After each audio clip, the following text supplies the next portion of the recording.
Paradajky, papriky a čili pestujem tento rok v takýchto hrantíkoch 60 litrových.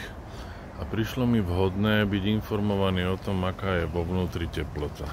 Pretože na vrchu to môže byť suché, ale vnútri to môže byť vlhké. Tak som to takto vymyslel.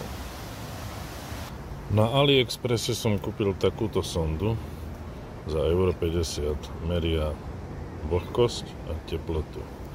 Má to takéto čidlo, ktoré je vo vnútri. Čiže keby som toto rovno zapichol do pôdy, tak sa to môže znečistiť alebo upchať. Riešením je takáto obyčajná moždinka do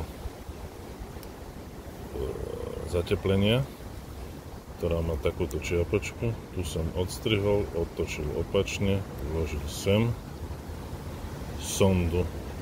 Sonda do toho presne pasuje a toto celé sa zapichne do zeme.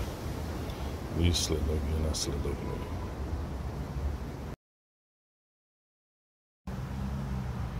No a toto je výsledok. V substráte je 70% vlhkosť a 30 stupňov Celzia teplota.